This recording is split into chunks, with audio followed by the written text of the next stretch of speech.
Happy Mother's Day to all of my mothers out there.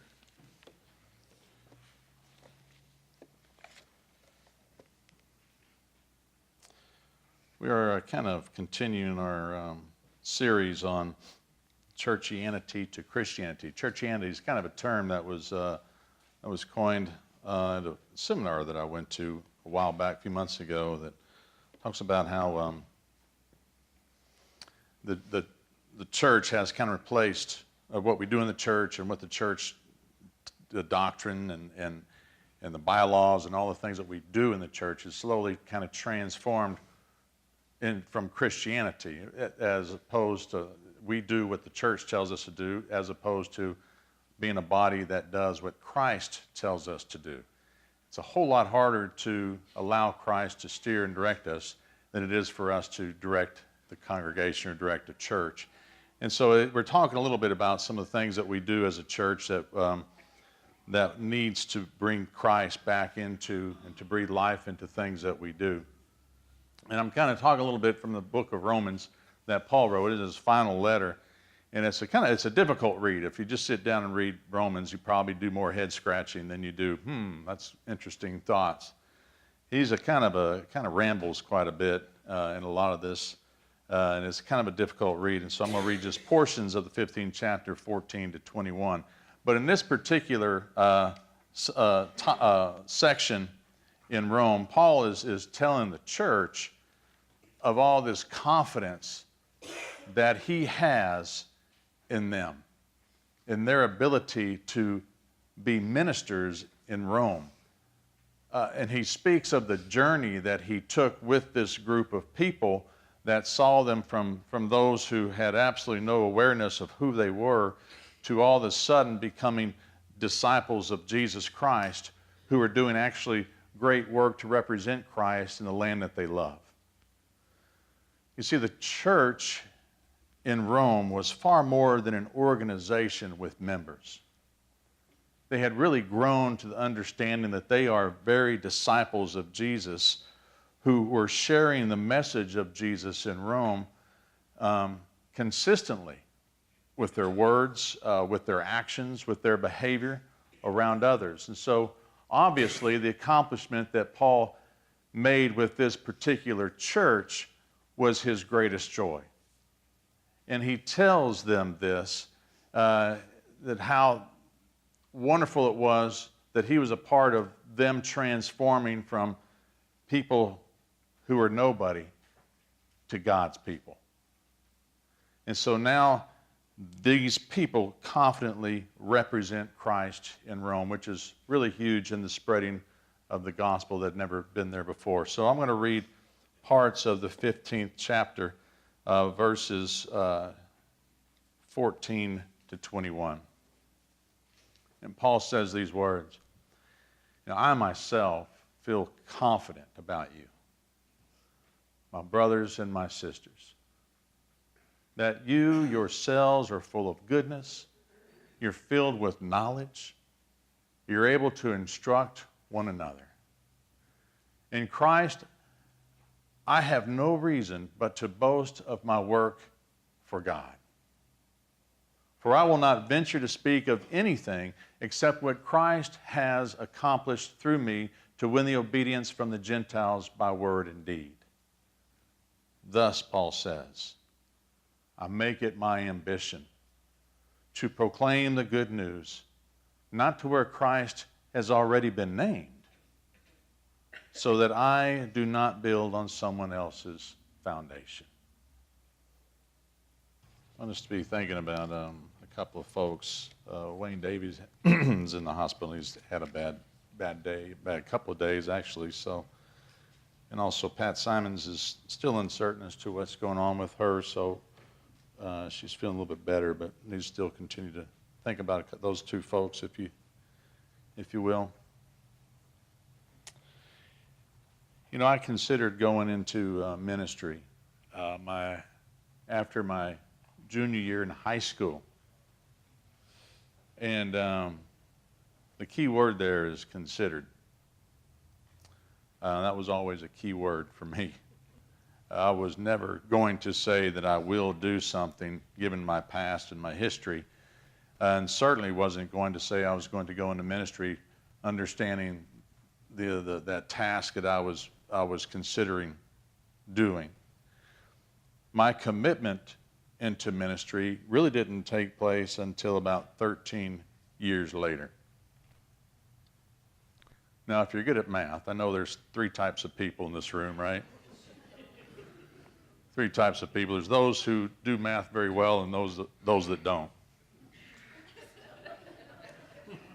So if you're doing your math, that doesn't really seem to add up, because that's 1 year in high school, that's 4 years of college, and I did those 4 years in 4 years, by the way. It wasn't like 5th grade, right?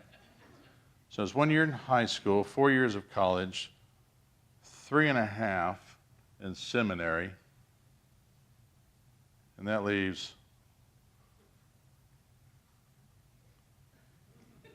a few more, right? A few more, 3.5, let's say. As being a senior minister in a congregation in Fort Worth, before I really said, okay, I'll try this. You're probably thinking, why did it take so long? Well, one word, confidence, or I guess the lack of confidence. My greatest struggle was, who am I to be a minister of Jesus Christ? And from what I heard through all of that preparation time and even through today, I heard and continue to hear people saying that God got the wrong person. And with my past and my flaws, my desires, my mannerisms, sarcasm, eyebrow, low GPA, I don't even know if I have an IQ. But with all that package, who was I to represent the very Son of God, you know?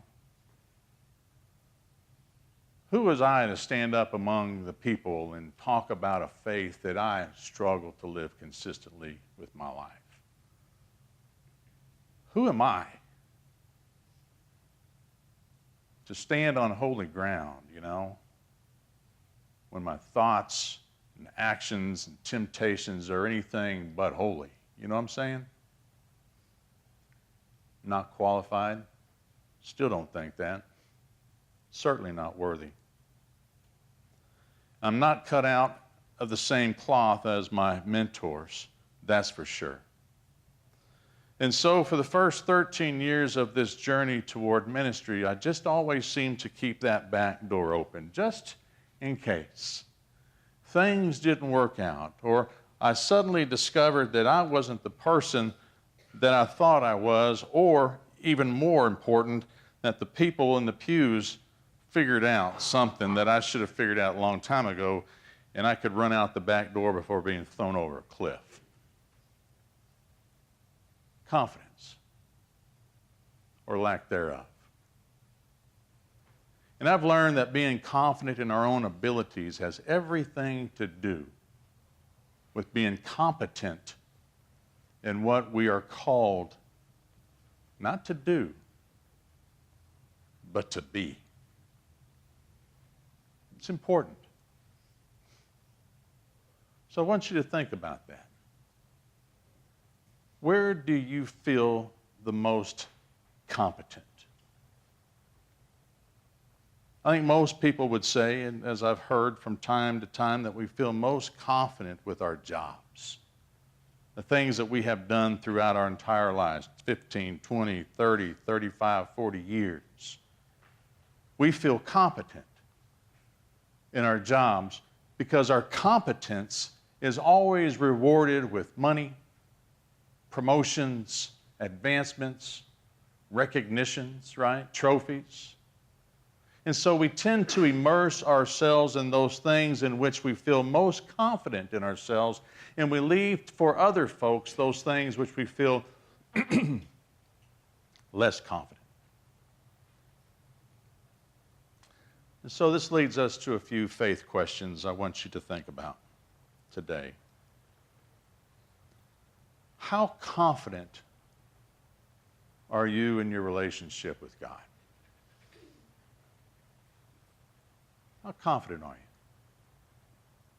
How confident are you in living and expressing your faith with your words, with your very actions, and even your behavior outside of the walls of the church? How confident are you with your faith? Because if we're not very confident, then we certainly will not be competent when it comes to our faith. And not having competence with our faith tends to lead us to do one of three things. We'll either stay away from church because we feel so inadequate, or we tend to become more confident in pretending to be competent. A lot of folks we know like that. Or not being confident challenges us to want to learn more about Christ and to grow in our understanding of God and who God created us to be so that we can understand the value that God places in us. Because once our confidence in ourselves of what God created us to be begins to grow, then our competence in being a child of God in the world around us begins to soar. Now, I want you to look at these three options. Which is the easiest ones when it comes to our faith? Well, the first two, right? It's a lot easier to stay away from church because maybe we've been around people in the number two category who always pretend to be somebody that they're not. Certainly the hardest one to be on this part is challenging us to grow and to live and to learn. That's very difficult to do. But as far as from where I sit, I don't think that the church has many options here. The church definitely we are here so that we can learn and so that we can grow and that we can become confident in the person God created us to be so that we can be competent with our words, with our actions, and even with our behavior that are more representative of Christ. And that's why I think more than anything that we're really trying to confront the language that we use in the church when it comes to describing who we are. Because what the words we use do not even begin to reveal what it is that God sees in us as a people. In fact, I would go as far as to say that it is an insult to God to view ourselves less than how God views us. And so we're looking at some language. Last week, we looked at a word that we use to describe ourselves as a member of the church. Never liked that word. Never understood that word. Because a member is as strictly as someone who belongs to an organization or a group. Because first of all, you are more than just someone. And the church is more than just any organization in the world. Jesus referred to his followers not as members of his group, but he referred to his followers as disciples. His students whose whole purpose was to invest in his teachings until their life began to change, and then they could spread those teachings with others through their words and their actions and their behavior that reflected Jesus. And that is exactly what the church has been called to do. That is a task that has been given to us from day one. Because you are more than just a member of a group. You're more than that to yourself. You're more than that to God. And to see yourself this way is a direct insult to God, who created you to be far more than just a member of a group. You are a disciple of Jesus Christ. You are a student of Jesus who has been given this tremendous value in your life and has been called to live with a purpose. In fact, there's a little commercial. We have created, or Dan has created, these discipleship groups throughout the church now.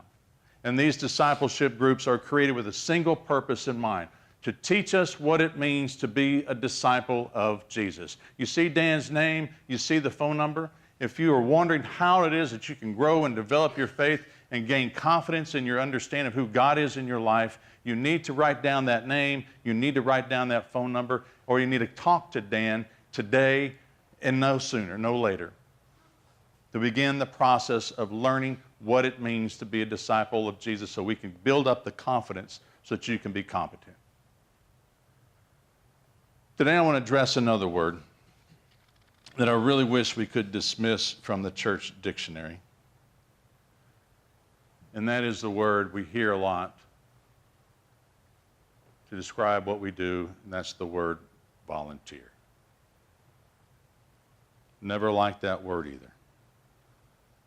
A volunteer is just a person who does work without pay.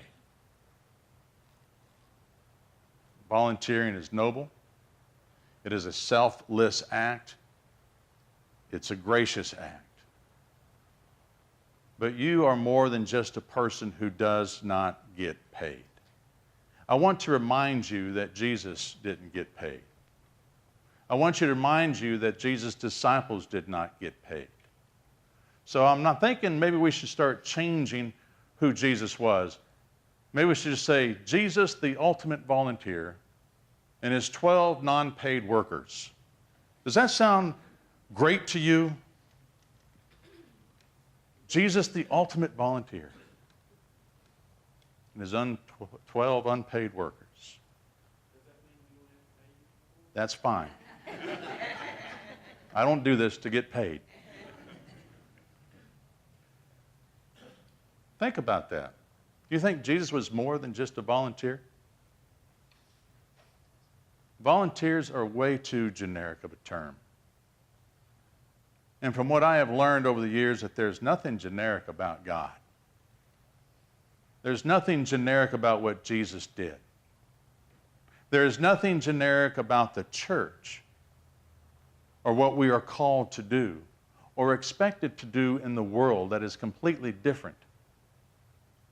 There is nothing generic about you, nothing generic about who you are, nothing generic about what God is calling you to do or expecting you to do in the world. There is nothing generic about your abilities. There is nothing generic about your gifts. There is nothing generic about your graces. You are not generic. You are unique.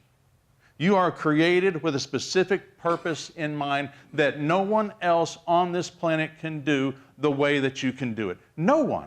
There is nothing generic about you. God created each and every one of us to be wonderful and to be special because we are talented, we are gifted, and we have been chosen to see ourselves the way that God sees us. And once we choose to do that, then the things that we do in the world will be great. Not because you're a volunteer, but because you are a minister of Jesus Christ. That's why.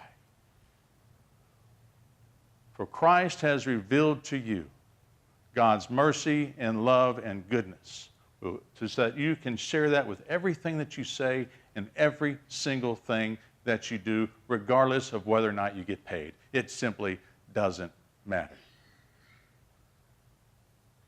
When we respond or represent or reveal God with our actions, our words, our gestures, our attitudes, our behavior, then we become a minister of Jesus Christ.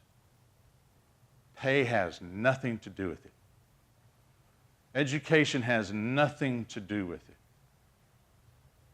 13 years of the wilderness has nothing to do with it. So here's my prayer to you.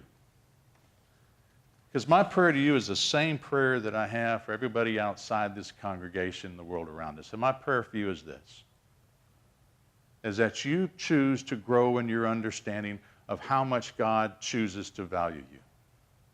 that you grow in your understanding how much God truly does believe in who you are, how much God loves you, how God created you to be amazing in the world. My prayer for you is that you believe for the very core of your heart that God does not make junk, that God did not create you to be average. God did not create you to be generic. My prayer is that you grow in the confidence in the person that God created you to be. One who has been created out of the very image of God and has placed you on this earth to be and to do the very things that God's own Son was able to do. You're not a volunteer. You're a child of God, a minister of Jesus Christ. Pray on these words.